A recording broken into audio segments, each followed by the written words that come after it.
Hello students, welcome to Saran's Biology. Today we shall discuss about chapter number 4 from syllabus of class 12th, reproductive health. It is very important for a society to be reproductively healthy. We'll discuss the issues of sexual health, sexual rights, reproductive rights and various problems associated with it. The chapter has been subdivided into few parts that will focus on reproductive health, the problems and strategies, population explosion and birth control, MTP or medical termination of pregnancy, STDs or sexually transmitted diseases, its cure, infertility. So these are the major chunks that we'll talk about. When we talk about reproductive health, problems and strategies, first of all, let us understand what do we understand by reproductive health. So WHO gives an elaborate definition. Reproductive health is a state of complete physical, mental and social well-being and not only merely the absence of disease or infirmity in all matters relating to the reproductive system and to its function and processes. So it includes problems related to the reproductive health and reproductive organs as well. If we talk about reproductively healthy society, what does it mean? It means that individuals should have good amount of awareness about reproductive well-being. There must be interaction of individual regarding fertility related issues. आज भी ये टैबूड है. अगर आप reproduction या उससे related topic पे discussion करें तो you are not being looked upon with great view. Awareness about family planning. हम बात कर रहे हैं फैमिली प्लानिंग की. फैमिली प्लानिंग यानी जनसंख्या रोकने के उपाय. इसके प्रति भी अवेयर हो क्योंकि सोसाइटी में, देश में resources are limited and if population grows unlimited that may create an imbalance. Awareness against protection from STDs. तो ये मतलब है अगर कोई सोसाइटी रिप्रोडक्टिवली हेल्दी है तो they should have these 4 parameters into consideration. आइए बात करते हैं उन चैलेंजेस की. जब हम आजाद हुए तो हमारे पास सबसे बड़े चैलेंजेस क्या थे और हमने कैसे रिस्पॉन्ड किया उनको. We had a big challenge, taboos talking about sex and reproduction. ये बहुत बड़ा इशू था. Nobody was willing to come forward and talk. So Bharat और India has got distinction of being the first country in the world who planned for reproductive health in 1951. और स्कूली level पे sex education को 1984 में compulsory बना दिया गया. दूसरी बड़ी समस्या, large number of maternal death due to unsafe abortion. Abortion के कारण बहुत सारी माताओं का निधन हो जाता था. अब इसके लिए क्या रिस्पॉन्ड किया कंट्री ने? It brought MTP act 1971, medical termination of pregnancy act 1971. फिर एक और चुनौती आई, सेलेक्टिव फीमेल फीटिसाइड, गर्भपात. लिंग निर्धारण के उपरांत गर्भपात यानी after selecting the sex of the child, if it is female it should B aborted. उसके लिए PNDT Act 1994 I. And then population explosion. India grew more than 3 times in 1 century and that is the biggest problem. इसके लिए एक integrated response की जरूरत थी and we have taken that response. So RCH और Reproductive and Child Health Care Program, उसके कई सारे objectives रहे हैं. उन objectives में से मैं कुछ objective की बात आपके साथ करना चाहता हूं. Number 1, creating awareness about reproduction related aspects. अब देखिए, reproduction related aspect के बारे में बताने की जिम्मेवारी किसकी है? Government has taken on us. चाहे वो टेलीविजन के माध्यम से हो, रेडियो के माध्यम से हो, पोस्टर्स के माध्यम से हो, NGO के माध्यम से हो, गांव तक, शहर तक, सभी जगह इस अवेयरनेस पहुंचाने का काम सरकार ने किया. Introduction of sex education in school. School में अब क्यों ऐसी जरूरत आई कि स्कूल में सेक्स एजुकेशन को लागू किया जाए? क्योंकि यही वो उम्र होता है, बेसिकली द एडोलेंस पीरियड, जब मिथ या मिसकंसेप्शंस बच्चे के दिमाग में यदि घर कर जाए तो बहुत आसानी से नहीं मिटते. तो सेक्स रिलेटेड एस्पेक्ट्स से जुड़े मिथ को दूर करने के लिए सेक्स एजुकेशन को स्कूली लेवल पर लागू कर दिया गया. Proper information about reproductive organ, adolescence and related changes, safe and hygienic sexual practices, STDs, etc. Through education. So educating people, specially fertile couples, जो मैरिजेबल एज ग्रुप में लोग हैं, उनको एजुकेशन देने का काम सरकार ने शुरू किया. किस संबंध में? बर्थ कंट्रोल ऑप्शंस क्या क्या हैं, प्रेग्नेंट मदर की देखभाल कैसे करें, जन्म के बाद बच्चों की देखभाल कैसे करें, कैसे उन्हें कुपोषण से बचाएं. सो बहुत सारे इश्यूज हैं, लेकिन इसमें कुछ चुनौतियां भी रही हैं, जैसे बहुत स्ट्रॉन्ग इंफ्रास्ट्रक्चरल फैसिलिटी की कमी, प्रोफेशनल्स की कमी, जो मटेरियल्स हैं उनकी कमी, मेडिकल असिस्टेंस पहुंचाना हर उस कोने में जहां इसकी आवश्यकता हो, सेफ प्रेगनेंसी, एसटीडी से बचाव, और कई सारी नई टेक्निक जो पूरी दुनिया में बेहतर कर रही है, उन्हें अडॉप्ट करना. इन बातों पर हमारा ध्यान आगे बढ़ाने के लिए आरसीएच ने बहुत ही जबरदस्त काम किया. एक छोटी सी तकनीक के बारे में यहां बात कर लेते हैं, अम्नियोसेंटेसिस. यूं तो ये टेक्निक बहुत इंपॉर्टेंट है. Why? Because it is primarily meant to detect any abnormality in the child related to genetics. Genetics रूप से कोई अगर एबनॉर्मलिटी हो, उसका पता लगाने के लिए बहुत अच्छा तरीका है, लेकिन it was misused for detecting the sex of the child, foetal sex determination test. क्यों? क्योंकि जो एमनियोटिक फ्लूइड आप लेते हैं, उसके अंदर में उसकी साइटोलॉजिकल एग्जामिनेशन से ये पता चल सकता है whether the growing embryo is और फीटस इज मेल और female. And then after sex determination the cases of female ferticide has increased many folds. So उसके अलावा मैसिव चाइल्ड प्रोग्राम, इस तकनीक में बेसिकली अल्ट्रासाउंड ट्रांसड्यूसर की मदद से लोकेट करते हैं कि फीटस अभी कहाँ पे है, और सिरिंज की मदद से amniotic fluid, extra embryonic membrane में आपने देखा होगा एमनियन, वहां से फ्लूइड लेते हैं और उसकी साइटोलॉजिकल एग्जामिनेशन करने के बाद ये पता चल जाता है लड़का है या लड़की. लेकिन आज चीजें काफी बदल चुकी हैं. दूसरी महत्वपूर्ण बात, population explosion and birth control. आपने सुना ही होगा, हम दो हमारे दो. सुखी होने का यही है नारा, 2 बच्चा हो संसार हमारा. ऐसी बातें बहुत आयत लिखी हुई होती हैं. देखिए, वर्ल्ड पॉपुलेशन जो तकरीबन 1900 में 2 बिलियन था, अब तकरीबन 2011 में 7 बिलियन पहुंच गया. और उसके अलावा बहुत सारे रीजंस आप यहां पे सोच सकते हैं क्यों ऐसा हुआ. बेसिकली डेथ रेट में कमी आना, हम इनकी बात करेंगे. मैटरनल मोर्टालिटी रेट में कमी आना, इन्फेंट मोर्टालिटी रेट में कमी आना. उसके अलावा जो एज ऑफ द मैरिज है उसे बढ़ा दिया गया. फॉर फीमेल इट्स 18 ईयर्स और फॉर मेल इट्स 21 ईयर्स. एक बार पॉपुलेशन में नजर डालते हैं, 1901 में हम थे 23.8 करोड़. 47 सालों में वी रोज टू 35%. 2000 में 100 करोड़, 2011 में 121 करोड़ और 2020 में अनुमानित 137 से 140 करोड़ की आबादी. तो आप देखिए, तकरीबन 5 से 6 गुना ज्यादा बढ़ोतरी हो गई है पिछले 120 सालों में. इनके कारण क्या है? अब इन कारणों को अगर ध्यान में रखा जाए तो सबसे पहला कारण दिखाई देता है डेथ रेट में कमी होना, मेडिकल सुविधाओं का बेहतर होना, इंप्रूवमेंट इन मेडिकल फैसिलिटीज. उसके अलावा बेहतर डाइट, इनसे डेथ रेट में कमी आई है. Birth rate has declined slowly from 1901 to 2011 from 44.1 per thousand to 20.97 per thousand.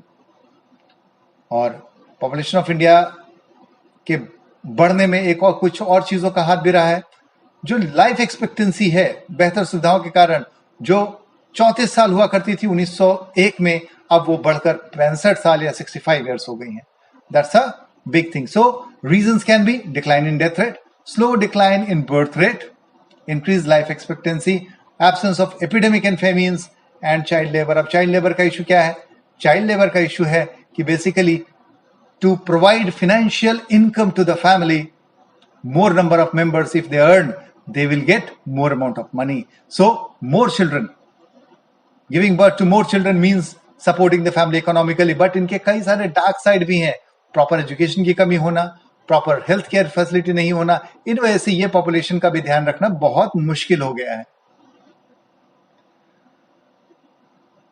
So impact of population explosion, क्या इंपैक्ट रहा है देश पर? सबसे बड़ा इंपैक्ट रहा है लैंड पे प्रेशर बहुत बढ़ गया है, अनएम्प्लॉयमेंट, बेरोजगारी. आप देखेंगे कभी किसी बड़े शहर में इन करें तो ट्रेन से जाते ही आप देख पाएंगे कि बड़े स्टेशन से पहले ही झुग्गी झोपड़ी की बहुत बड़ी तादाद आपको दिखाई देगी. Absence of epidemic and famines, ये तो अच्छी बात है। पोल्यूशन का बहुत आयत से बढ़ना, क्योंकि बहुत सारे संसाधन इस्तेमाल हो रहे हैं, चाहे वो गाड़ी हो, चाहे वो मशीनरी हो, और नेचुरल रिसोर्सेज का बहुत आयत से कम होना। तो देश ने क्या रिस्पॉन्स दिया?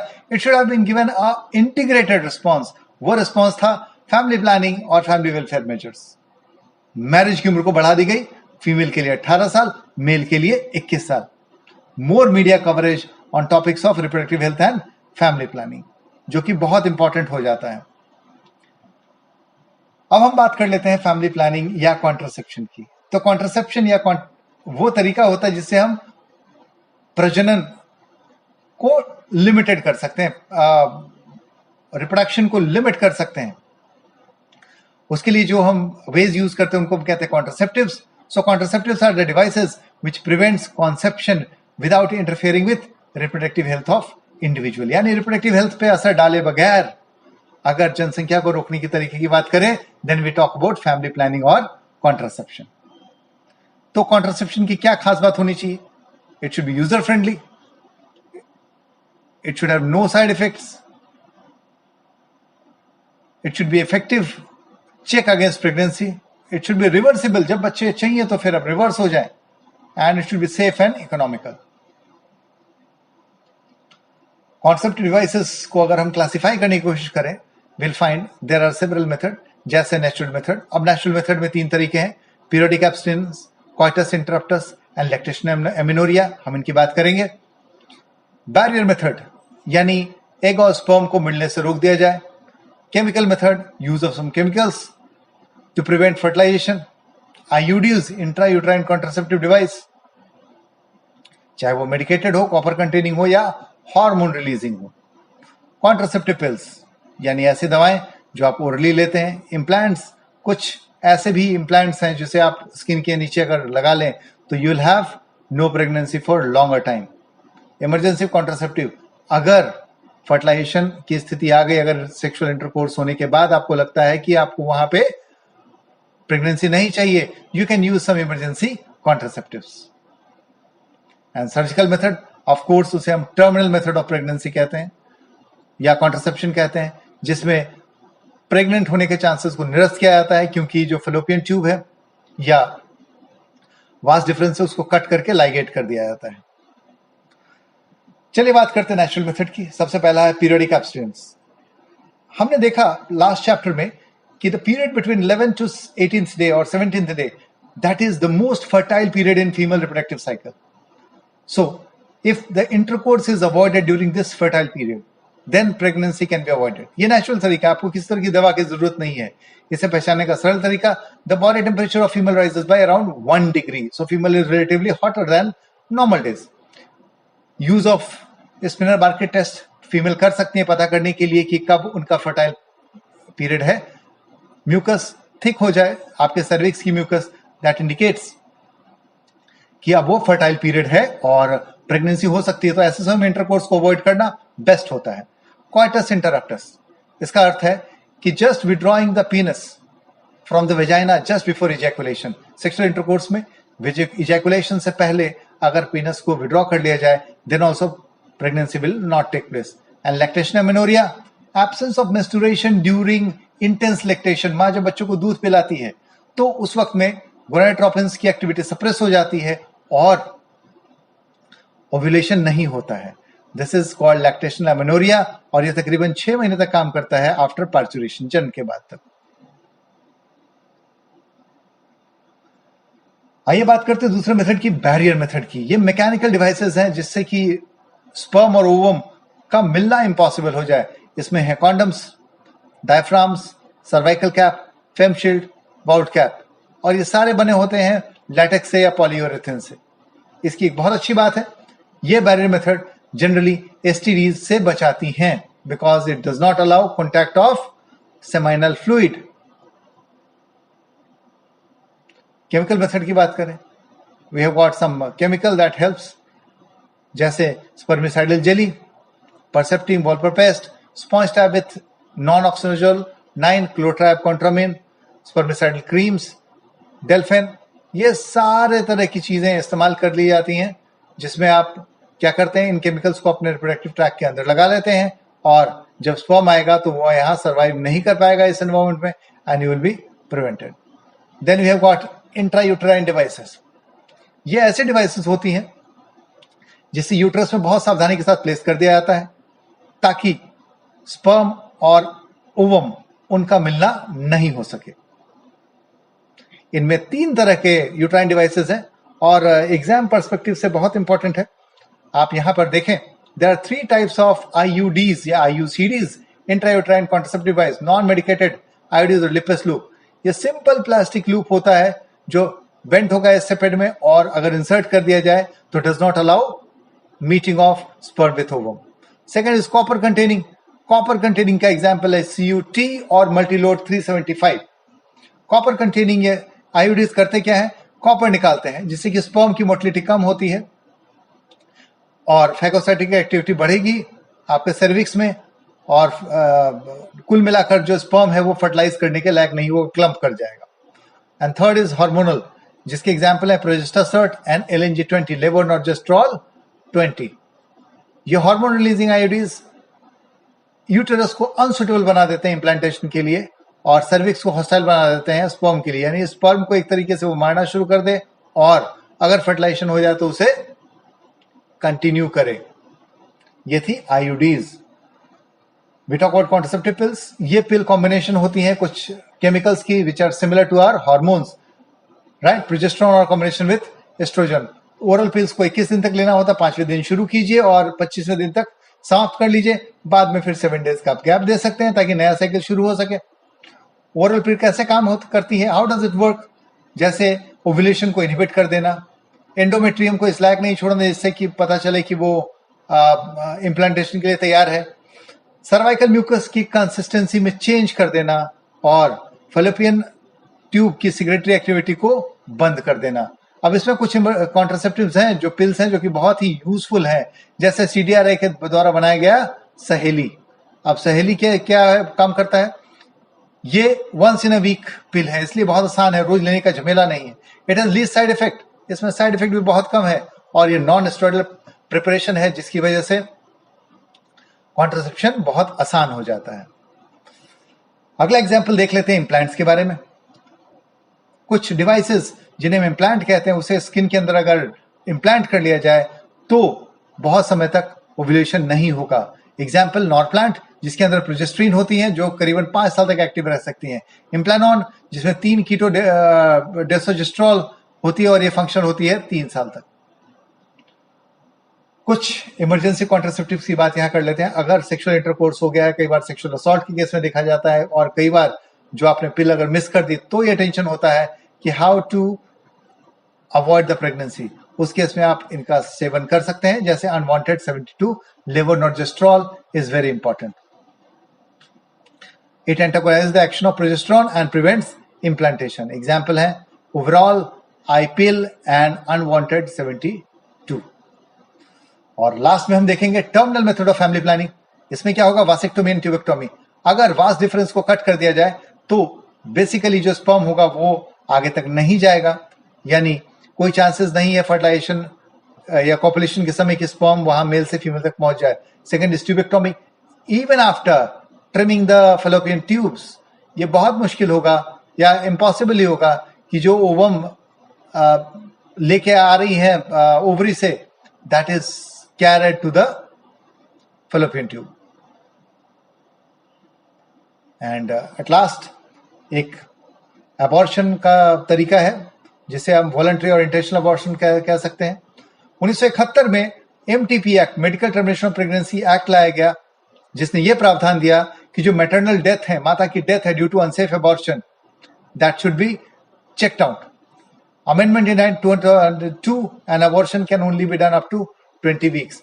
कुल मिला के कहा जाए तो फर्स्ट ट्राइमेस्टर में ही अबॉर्शन सेफ होता है.